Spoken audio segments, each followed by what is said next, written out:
Bienvenidos a Club de Prensa en NTN 24. Transmitimos desde Washington, a 3 cuadras de la Casa Blanca. Y no olviden ustedes que al final de este programa, si lo quieren ver completo o quieren ver a partes, lo pueden encontrar en nuestra página de Facebook, también en nuestra cuenta de Twitter. Y el audio, el podcast, está en SoundCloud.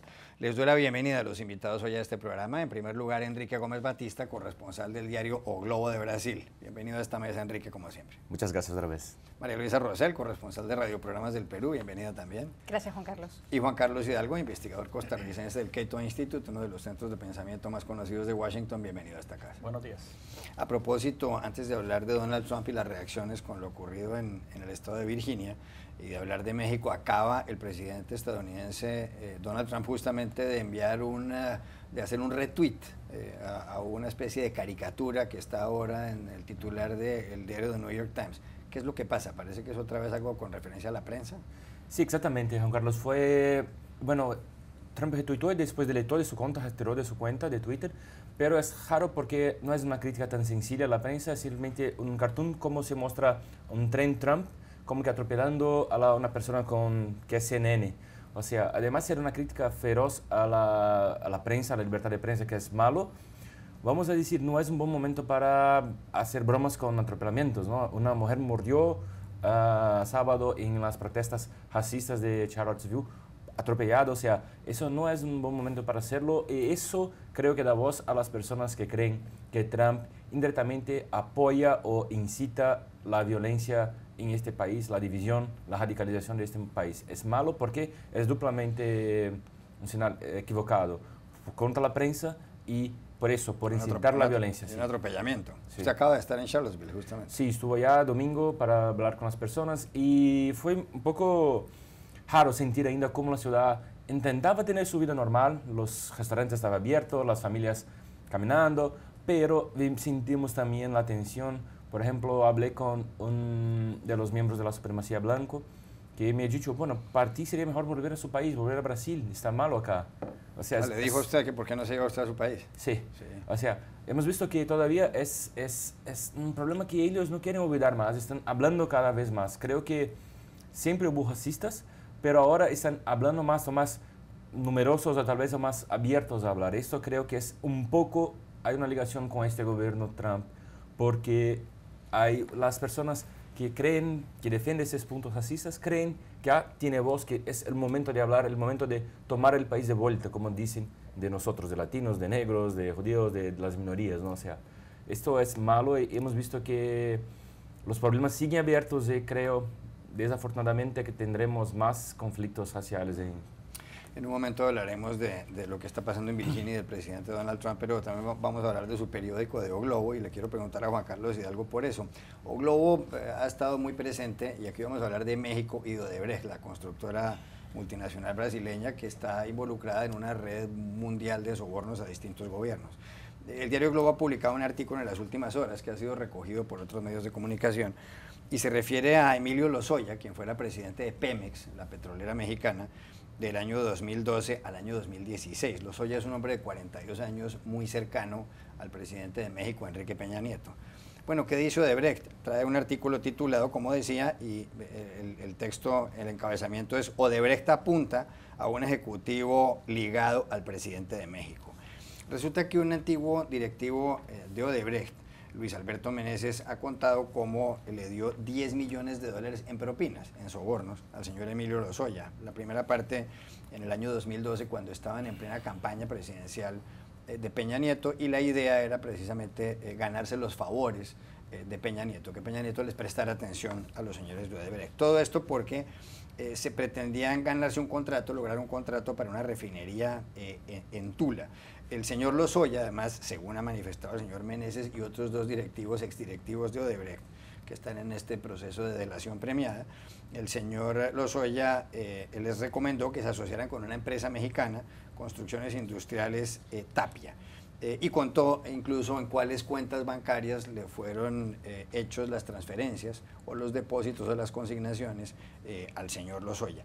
Lozoya, cuando hicieron los primeros pagos los de Odebrecht, según ha manifestado, formaba parte era miembro principal del equipo de la cúpula de la campaña presidencial de Peña Nieto. Esto pues se suma a una red de mandatarios y exmandatarios latinoamericanos, en este caso Peña Nieto, que están vinculados directamente o su entorno ha tenido que ver con la cuestión de Odebrecht. ¿Qué tanto perjudica o qué tanto afecta esto el mandato del gobierno de Enrique Peña Nieto, que termina el año entrante prácticamente? El PRI se encuentra en una situación deplorable de cara a las elecciones presidenciales. Las encuestas indican de que no tiene mayor chance de disputar la presidencia para julio del próximo año.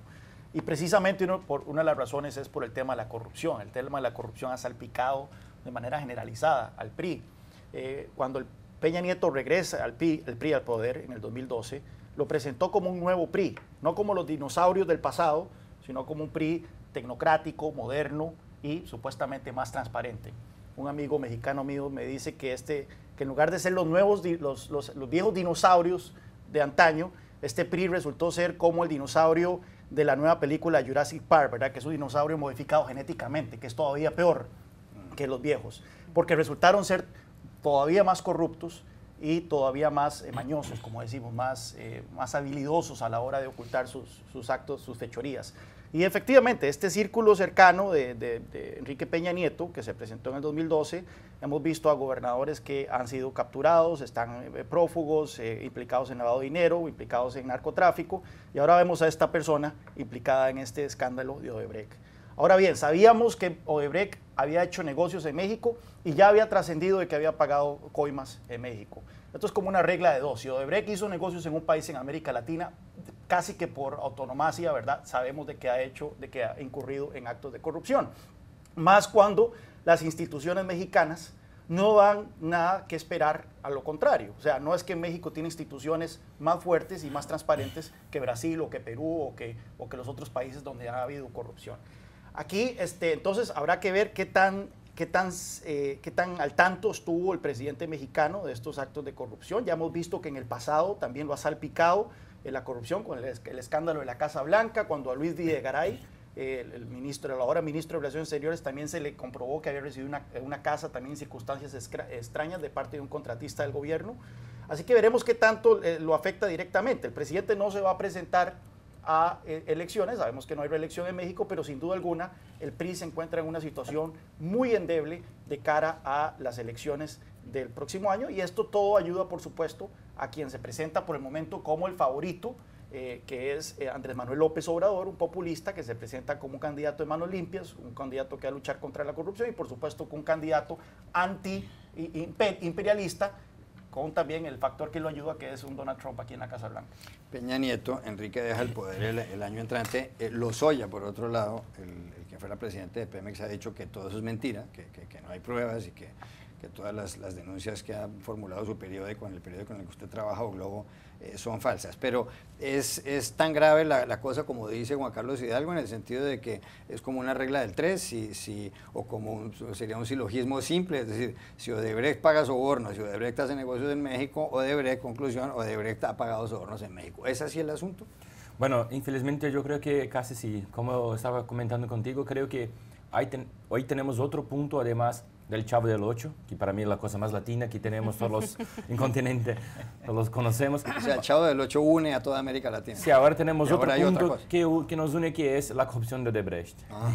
Desgraciadamente creo que es una verdad, pero no me parece raro que sea solamente Odebrecht que haga eso, ¿no? O sea, por todo lo que sentimos, vemos siempre que la corrupción es un problema muy grave en todo el continente, y lo que hay de nuevo creo que son las investigaciones. Esto sí es la gran diferencia, que las investigaciones en Brasil mudaron un poco el panorama y estamos descubriendo cosas de otros países que estos países no investigaban, no tenían la libertad para hacerlo.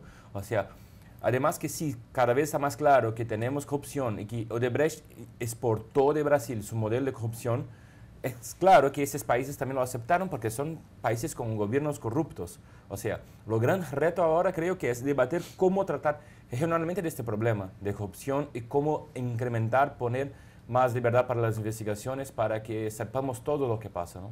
Yo quiero agregar ahí que esto sirve como un barómetro institucional. Definitivamente la corrupción de Odebrecht premió a gran parte de los países latinoamericanos, pero hemos visto cómo entonces se desempeña en las fiscalías de los distintos países. Mientras vemos una fiscalía juiciosa en Brasil, una fiscalía juiciosa en Perú, vemos que en otros países, incluido México, las cosas no avanzan tan rápidamente o no avanzan del todo. Igual la prensa, mientras en unos países la prensa activamente está destapando todas estas cuestiones, vemos que en otros países la prensa permanece silente, permanece sin decir mayor cosa o apenas menciona las investigaciones que ocurren en otras naciones. María Luisa, a propósito de Odebrecht, en el Perú ha habido denuncias muy serias y hay problemas graves por los nexos de Odebrecht con algunos expresidentes brasileños. Ollanta Humala se entregó a la justicia, recientemente fue presidente del año 2011 al 2016 y se le acusa de haber recibido $3 millones de Odebrecht, junto con su esposa Nadine Heredia y Alejandro Toledo, quien fuera presidente entre 2001 y 2006, que ha sido profesor de la Universidad de Stanford, pues está en territorio estadounidense, que se sepa, no ha podido conducirlo frente a las autoridades judiciales, frente a la justicia peruana, y se le acusa de haber recibido $20 millones de narcotráfico de Odebrecht. ¿Qué está pasando con Humala y con Toledo? Bueno, en el caso de Toledo hay 2 órdenes de detención en su contra, hay un pedido de la Interpol y hay un proceso de extradición para que Alejandro Toledo regrese al Perú. Lo que ocurre es que Alejandro Toledo es residente estadounidense, él no es ciudadano pero tiene residencia, tiene una green card y eso lo protege en el sentido de que él tiene la posibilidad de apelar ante la justicia estadounidense por su caso. Y bajo los requerimientos o la solicitud de extradición del gobierno peruano al estadounidense, una de las cosas que el gobierno peruano tiene que demostrar ante las autoridades estadounidenses judiciales es que los cargos que se le imputan a él son equiparables a cargos en Estados Unidos, lo cual es muy complejo. Hay antecedentes, hay varios expresidentes que han estado en Estados Unidos, incluso algunos de ellos permanecen todavía en Estados Unidos y son buscados por delitos en sus propios países. Me viene a la memoria en ese momento el caso del presidente Sánchez Lozada de Bolivia, que sigue en Estados Unidos. El Goni le decían, ¿cierto? Así es, y sobre el cual pesan una serie de acusaciones de violaciones a los derechos humanos en su país, y es un ciudadano con residencia permanente y se ha quedado en Estados Unidos y no va a volver a Bolivia. Esperamos, los peruanos, que en el caso concreto de Alejandro Toledo eso no ocurra. Hay una solicitud, entiendo que las autoridades peruanas están tratando de agilizar el proceso, pero llama mucho la atención de que desde la venida del presidente Pedro Pablo Kuczynski para entrevistarse con el presidente Trump en febrero a la fecha, ese proceso de extradición no haya avanzado. En el caso de Humala, él y su esposa están en arresto domiciliario. Ellos estaban en una carceleta del Poder Judicial en Lima y ahora están en arresto domiciliario en su casa y no pueden salir del país. Enrique. Bueno, yo creo que va a pasar en poco tiempo también en Latinoamérica lo que hemos visto en Brasil con las primeras informaciones de Odebrecht. Tenemos que lembrar, más de 80 directivos de Odebrecht participaron, dijeron todo que lo sabía.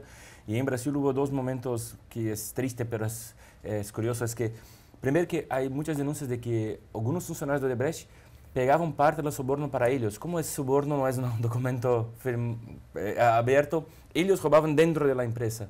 Y la segunda... O sea, no solamente pagaban soborno, sino se quedaban ellos con... Una comisión de éxito también. Y lo demás es que eso sí que es triste, pero muy gracioso, es que muchos políticos después a la baja hablaban entre ellos. ¿Por qué a tú te dieron 10 millones, a mí 2 millones? O sea, creemos que vamos a ver este debate. O sea, ¿por qué 10 millones al mexicano de Pemex y solamente 3 millones al expresidente peruano? O sea, hay un poco un debate sobre cuánto vale cada político en Latinoamérica.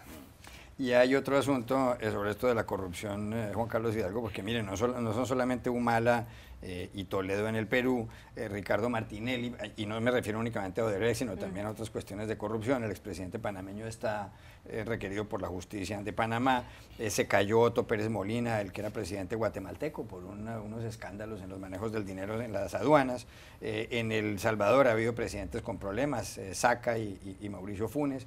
Hay denuncias contra las campañas presidenciales de algunos otros mandatarios latinoamericanos, como Juan Manuel Santos en Colombia, aunque él se ha defendido hasta ahora aparentemente bien, porque no se ha demostrado que él tuviera nada que ver hasta ahora, pues según las indagaciones de la justicia colombiana.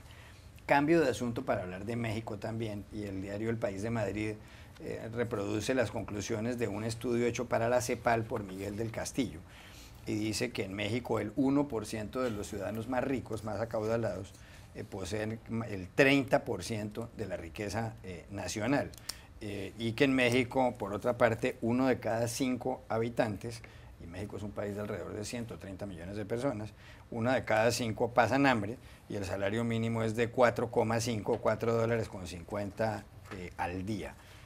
¿Cómo puede haber un país tan desigual? Aunque hay que decir que Colombia, por ejemplo, es otro de los países donde hay mayores desigualdades en el mundo. Hay dos tipos de desigualdad, ¿verdad? Hay países que tienen altos niveles de desigualdad, pero en donde la desigualdad, donde hay alta movilidad social, y eso es importante. El problema es cuando hay alta desigualdad, pero no hay movilidad social. La gente que nace en ese quintil más bajo, los 2 quintiles más bajos del ingreso, están condenados a permanecer ahí. Uno se pregunta, el caso de México, ¿cuál es la persona más rica de México? Es Carlos Slim. Hizo su fortuna a partir del emprendimiento, hizo su fortuna a partir de aprovechar oportunidades que le brindó el mercado para ofrecer un servicio que los mexicanos querían consumir y un servicio competitivo a precios cómodos, o hizo su fortuna a partir de las conexiones políticas de el capitalismo amigotes, que es muy característico de América Latina. Sabemos que es el segundo escenario, y ese es el problema con este tipo de desigualdad en América Latina, que si nosotros vemos las grandes fortunas que hay en América Latina, incluyendo México, son fortunas que son logradas no a partir a lo Bill Gates, no a lo Steve Jobs, no a lo Mark Zuckerberg, sino que son fortunas logradas a partir de las conexiones políticas, de los mercados cautivos, de los monopolios privados o del tráfico de influencias. Y eso es por eso que estos números deben llamarnos la atención. Igualmente, la gente que se encuentra en esos quintiles más bajos tienen poca movilidad social, precisamente también porque el Estado ha creado toda una telaraña de regulaciones, de proteccionismos y de políticas que los mantiene pobres, ya sea porque abrir un negocio en América Latina es una tortura, es algo que ha sido ampliamente documentado, ya sea porque el costo de los alimentos es muy alto debido a los diversos proteccionismos que existen en los mercados agrícolas, y bueno, y en antaño, hasta hace no mucho, también los países latinoamericanos sufrían de altos niveles de inflación que le licuaban los ingresos a los que menos tienen. Entonces, el tema de la desigualdad es un tema que tenemos que prestarle mucha atención. Lo que no podemos hacer es caer en los cantos de sirena de que creer que la solución a esta realidad es quitarle a los ricos para darle a los pobres, porque ya hemos visto que ese tipo de populismos no funcionan. Al final de cuentas lo que hacen es empobrecer a todas las sociedades. Y es por eso que no comparto una de las frases que viene en esta nota, en donde él dice, bueno, si agarramos toda la riqueza de México y la distribuimos todos, tendríamos un nivel de vida como en México. Ese tipo de cuestiones no funcionan así. La riqueza no es algo estático, la riqueza se crea, la riqueza puede evaporarse, como estamos viendo en Venezuela. Y usualmente las políticas que pretenden redistribuir de esa manera la riqueza terminan empobreciendo a todos. María Luisa.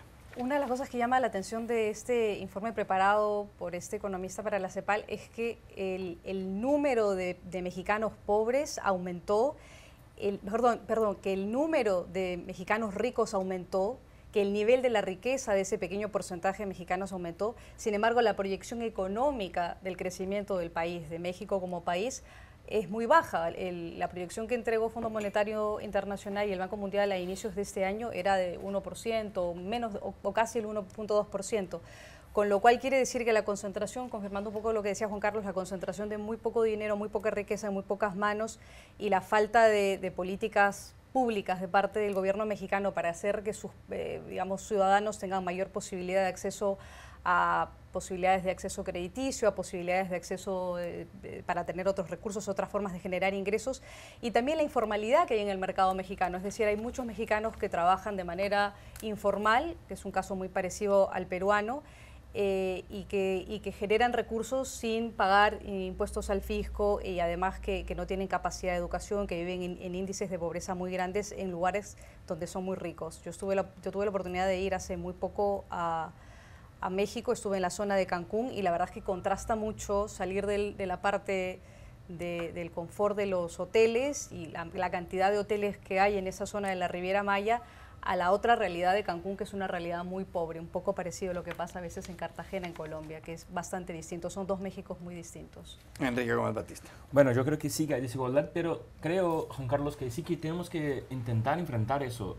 No sé cómo hacerlo, tal vez no sea redistribuir la riqueza de los ricos para los pobres, de una forma sencilla, pero tenemos que cambiar la forma de acceso a las personas. Totalmente. Creo que, por ejemplo, hemos visto en Brasil, ahora hay una tentativa de ampliar un poco los impuestos para los más ricos y fue una grita general y no se pasó eso. O sea, Brasil tiene los impuestos para los ricos más bajos de Latinoamérica, eso pierde para Paraguay. O sea, creo que sí que tenemos que pensar formas de cambiar eso, ¿no? Y creo que es con oportunidades, con acceso a la educación, acceso a una serie de servicios y oportunidades. Eso pasa por una tributación más justa. Creo que nosotros en nuestros países de Latinoamérica, los ricos allá pagan mucho menos impuestos que los ricos incluso acá en Estados Unidos, que es un país muy abierto. Si comparamos con Europa, entonces es muy diferente. Permitir que los pobres generen riqueza también. ¿Cuánto dura una persona? ¿Cuánto, según el índice Haciendo Negocios del Banco Mundial, cuánto se toma en promedio abrir una empresa en Brasil? Es más de 100 días. ¿Cuánto se tarda abrir un negocio en Nueva Zelanda? Es una tarde.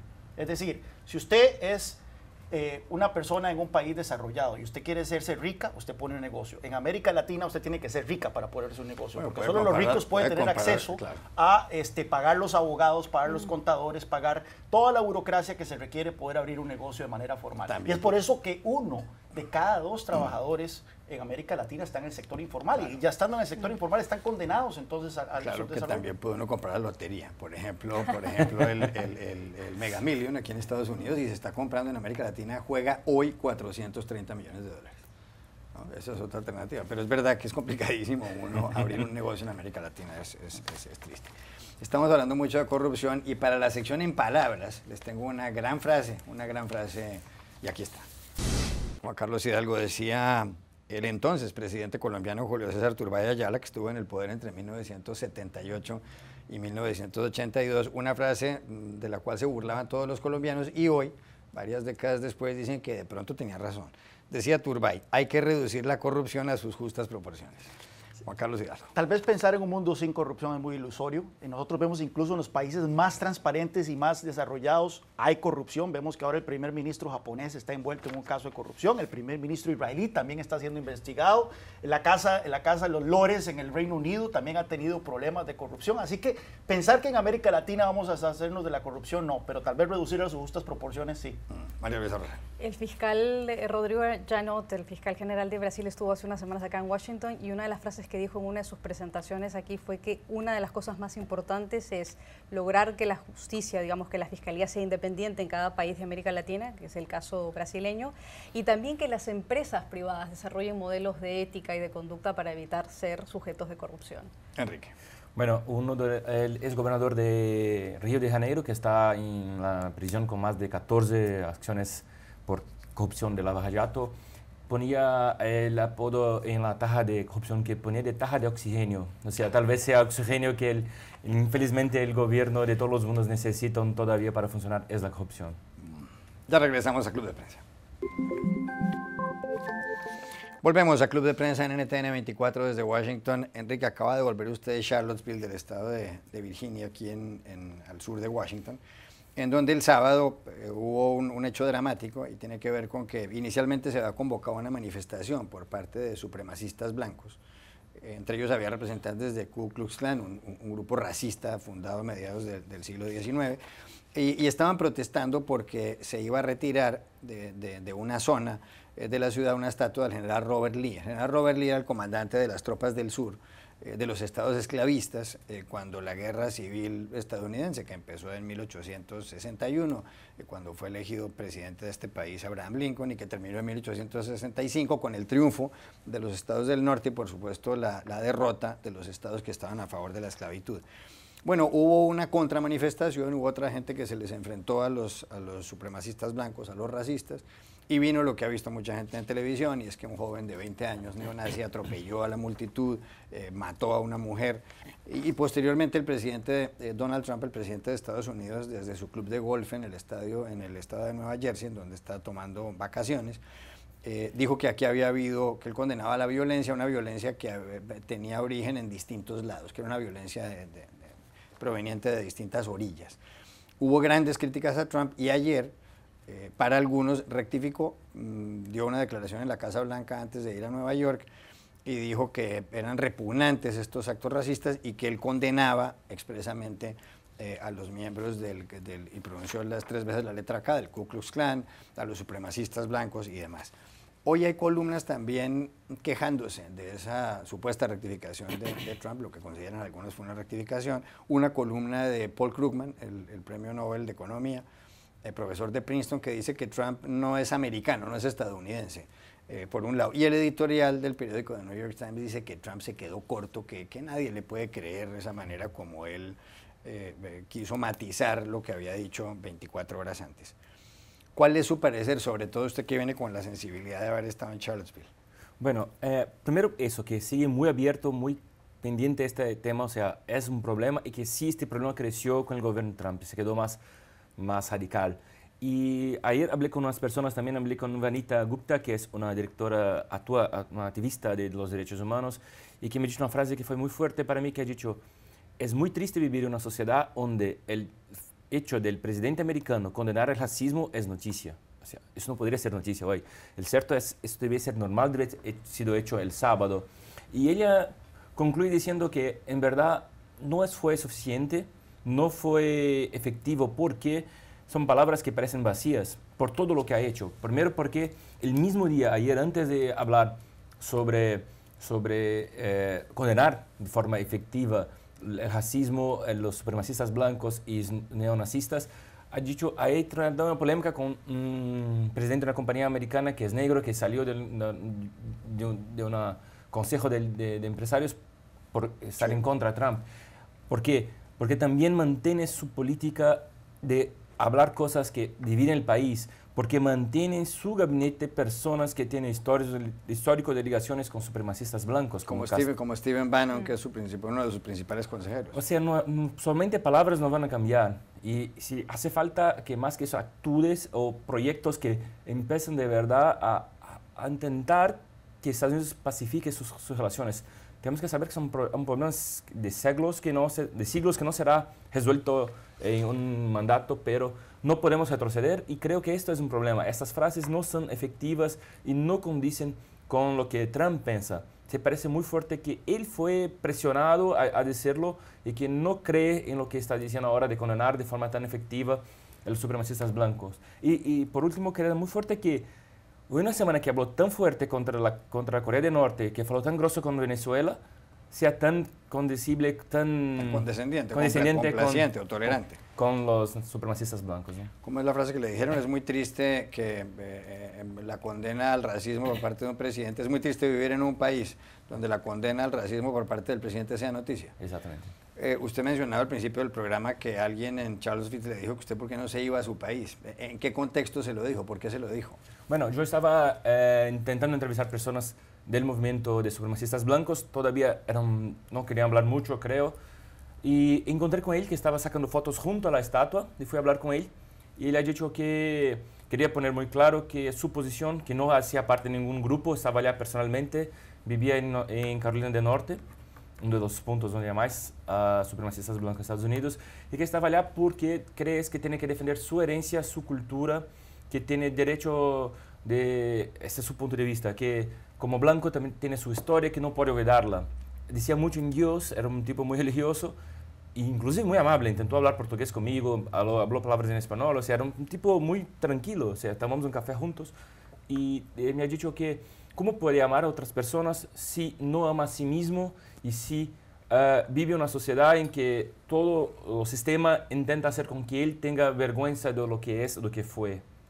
O sea, es muy fuerte ver cómo ha sido nueva ola de orgullo de los blancos. Y al decirle a usted por qué no se va, ¿se lo dijo que se fuera porque aquí había problemas en Estados Unidos o porque usted no debería vivir aquí porque usted es extranjero? No, me ha dicho que la inmigración en general es mala para nuestros países, que si nosotros estuvimos en nuestros países, somos personas inteligentes o capacitadas, podríamos ayudar a transformar nuestros países, o sea, es la visión de ellos. Es mejor que usted se fuera. Sí. Sí. Para mi país, que sea mejor que yo volver a Brasil, o sea, un argumento que no tiene ninguna relación económica comprobable.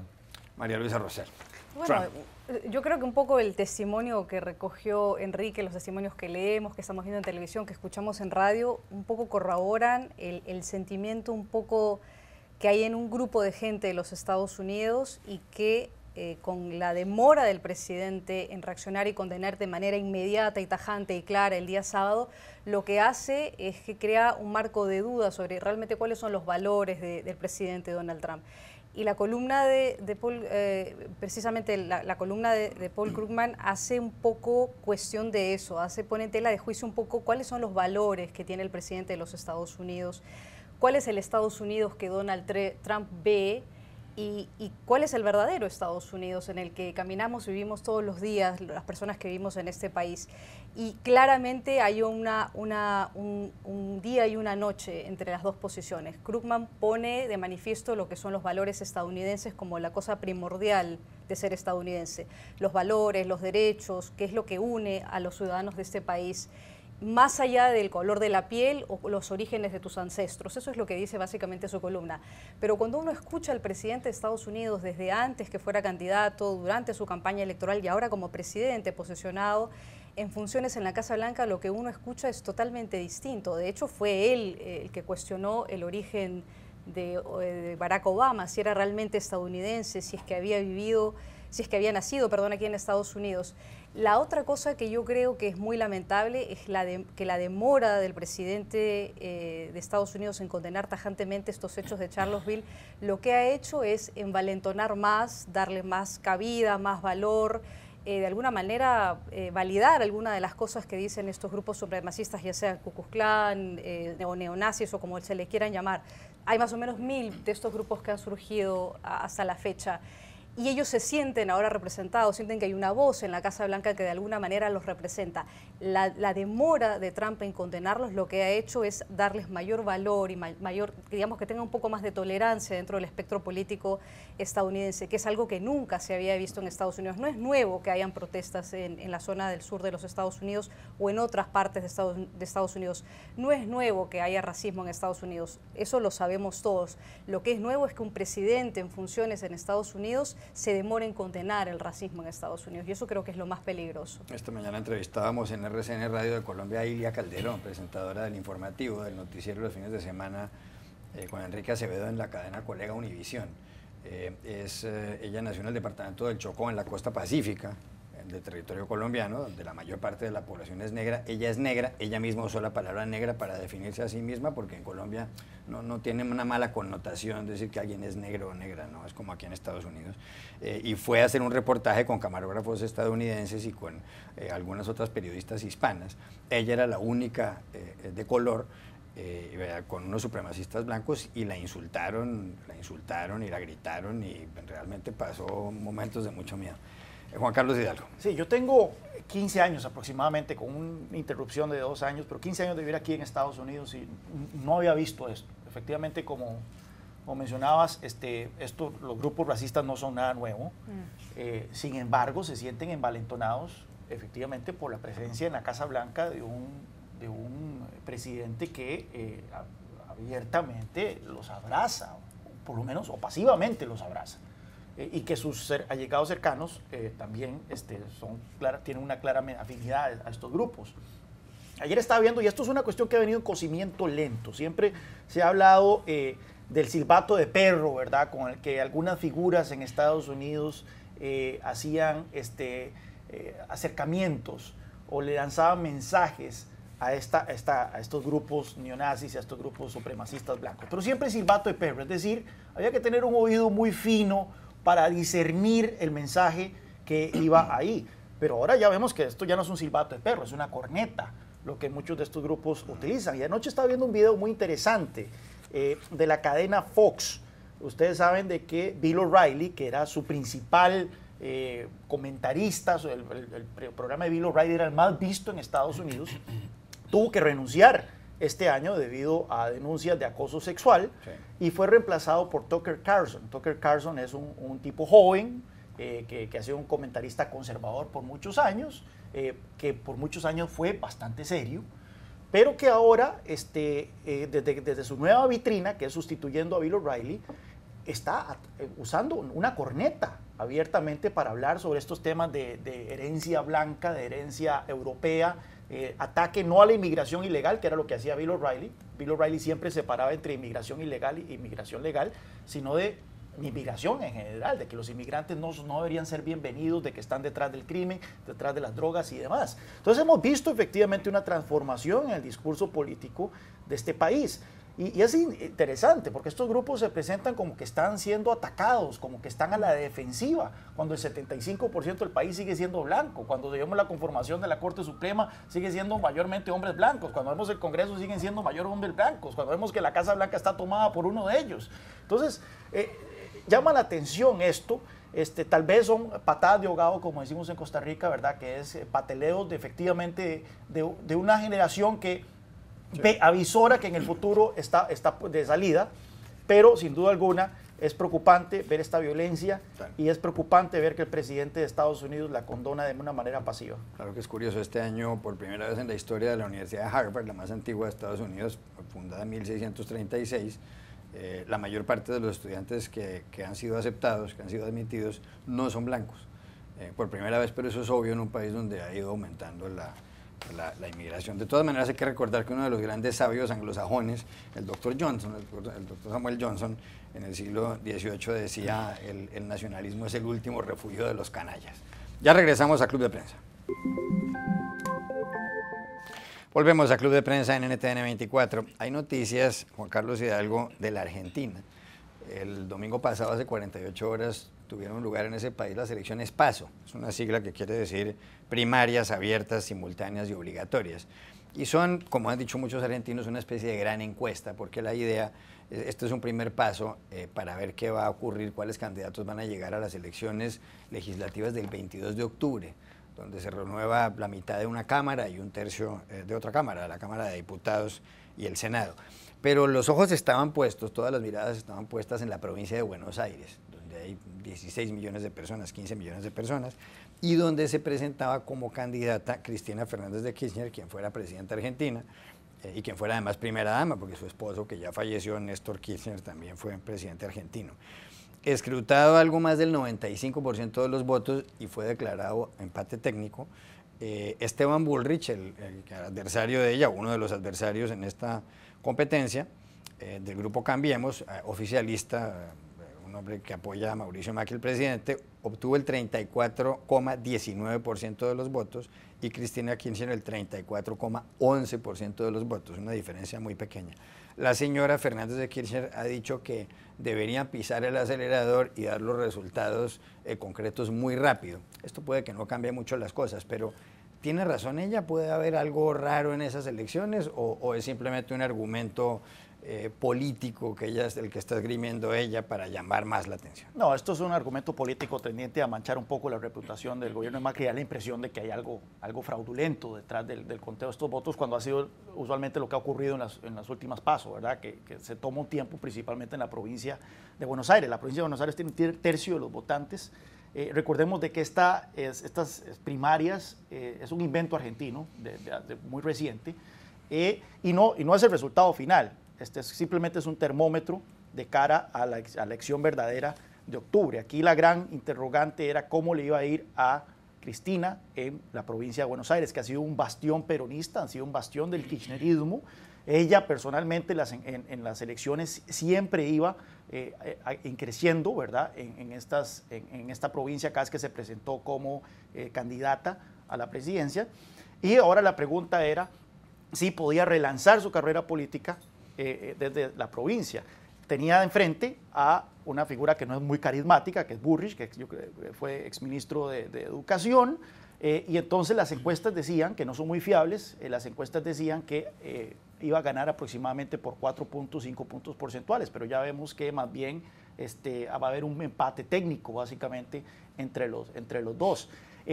Definitivamente los dos van a llegar al Senado, o sea, esto no es una cuestión de si Cristina Kirchner va a poder llegar al Senado, va a llegar al Senado donde va a disfrutar de inmunidad y va a poder protegerse temporalmente de los casos de corrupción que la acosan, pero aquí la pregunta es si va a terminar de primera. Y eso lo sabremos hasta octubre. Por el momento, los mercados que estaban un poco inquietos de cara a esta elección, ante la posibilidad de que Cristina Kirchner quedara de primera y el mensaje que eso mandaría de que el kirchnerismo está de vuelta, están más tranquilos, pero esto es un alivio temporal hasta octubre, en donde veremos si efectivamente ella termina de primera o no. Lo cierto es que su apoyo cayó en la provincia. Antes ella tenía la mitad del voto, un poco más, en la provincia de Buenos Aires. Ahora vemos que cuenta aproximadamente con un tercio. Y hemos visto también que fue un resultado malo para ella, incluso en Santa Cruz, el feudo del kirchnerismo, que es gobernado por la hermana de Néstor Kirchner, donde el candidato apoyado por Macri tuvo 45% de los votos, 15 puntos más que el candidato apoyado por los Kirchner. O sea, que muestra que hay un poco tal vez de cansancio, y eso es importante porque sirve incluso de norte para lo que puede pasar en próximo año en Brasil.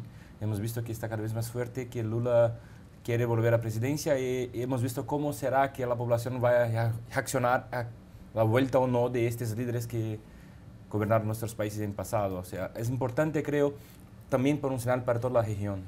Llama la atención ver como personajes como Cristina Fernández de Kirchner en Argentina o Lula en Brasil, pese a todos los cuestionamientos por corrupción que hay o las críticas a su gestión, son personajes que tienen mucho arraigo popular y que todavía pueden acarrear el voto de los habitantes de sus países. Cristina en particular ha sido muy cuestionada, sin embargo vemos que tiene una votación bastante respetable y tiene las posibilidades de llegar al Senado, como decía muy bien Juan Carlos. Es que en política no hay muertos. Aquí la pregunta es si el vaso está mitad lleno o mitad vacío. En este caso se ve un electorado argentino un poco más maduro. Cambiemos ganó casi que en todas las provincias importantes de Argentina, a pesar de que la recuperación no ha sido tan expedita, a pesar de que el crecimiento no ha vuelto como se esperaba, a pesar de que la inflación ha permanecido alta, a pesar de que el ajuste ha sido difícil. Vemos un electorado argentino que todavía le está dando el beneficio de la duda a Macri, que no está cayendo de vuelta en los cantos de sirena del kirchnerismo. Ahora bien, sí, un tercio, por lo menos en la provincia, un tercio del electorado es kirchnerista duro, a pesar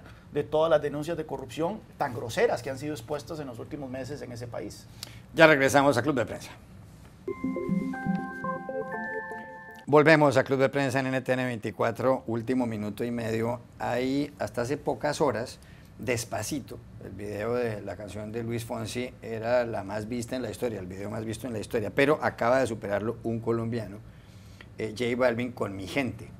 Estoy tratando de ver aquí exactamente cuántos millones de...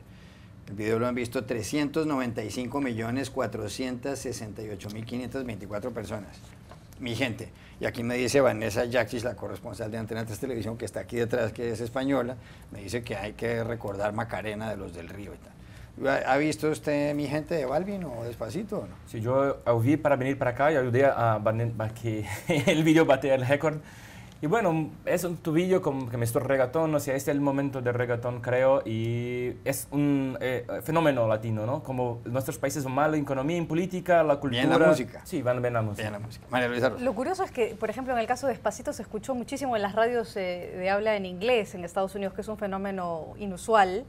No lo he visto, no he visto ninguno de los dos videos, tengo que confesar, y no me gusta no me gusta en particular Despacito, para nada. ¿No le gustan esos? No es mi estilo, Juan Carlos. Juan Carlos, di algo. Juan Carlos, yo me rehusé a ver el video, prefiero hablar de Trump, prefiero hablar de Odebrecht, hasta de Cristina Kirchner, que ver cualquier cosa que tenga que ver con reggaetón y Despacito. Es bueno, mi gente. Bueno, gracias por haber estado aquí, Juan Carlos Hidalgo, María Luisa Rosera, Enrique Gómez Batista, y a ustedes los espero mañana en Club de Prensa.